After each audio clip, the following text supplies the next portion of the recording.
The year is 1000 AD. Icy winds bite at the faces of sailors as their wooden longships, crowned with fearsome dragon heads, slice through the North Atlantic waves.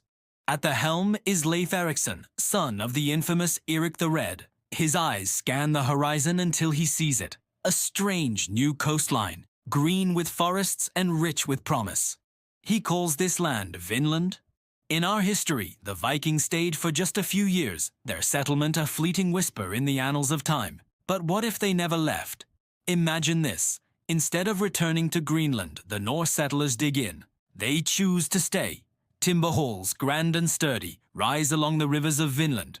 Runestones, carved with ancient Nordic symbols, are planted in the soil, marking this new world as their own. Generations are born on this land. Children play in the shadows of tall pines, their laughter a blend of Old Norse and the Algonquin tongues of their new neighbors. A new culture begins to bloom, a fusion of two worlds. Centuries pass. The Viking colonies don't just survive, they flourish. Isolated from Europe, their ingenuity takes a different path. While the Old World is embroiled in its own conflicts, the Norse settlers in Vinland make a groundbreaking discovery: gunpowder. Their knowledge of metalworking, honed by generations of blacksmiths, allows them to master this new power. The iconic longship, once powered by sail and oar, evolves. Imagine sleek, iron-hulled vessels gliding across the water, powered not by wind but by steam, their smokestacks billowing against the clear blue sky. By the 1500s, European mapmakers are hearing rumors of a great land across the sea. But on their maps, it's not a blank space waiting to be filled. It is already named North America. Mighty Norse kings rule from great wooden fortresses, their cities sprawling hubs of trade and learning. Banners of blue and gold flutter from the towers, a symbol of a powerful, established empire. Their reach extends far beyond the coast. Norse explorers, driven by the same restless spirit that brought their ancestors across the ocean, have charted the continent from sea to shining sea. So when European ships finally arrive, they don't find a new world of untouched wilderness and scattered tribes.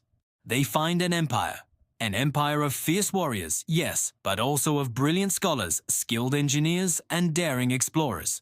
The course of history is irrevocably altered. There is no simple conquest. Instead, there's a clash of titans, a meeting of two powerful civilizations that developed in parallel. The modern world is born not just from the quill and the cross, but from the hammer and the axe. Think about the world we would live in. English would not be the global language. Instead, boardrooms and cafes around the planet might echo with a Nordic dialect. We would say skål instead of cheers. The sagas of the Norse kings of America would be as famous as the stories of Roman emperors. Our architecture, our laws, our very way of life would be shaped by this Viking legacy. It all hinges on one small decision, made 1,000 years ago by a handful of settlers on a distant shore. The choice to stay. A single voyage. A different world. Thanks so much for watching and exploring this alternate timeline with us. If you enjoyed this journey, don't forget to hit that like button, subscribe, and ring the bell so you never miss another dive into the what-ifs of history. We'll see you in the next one.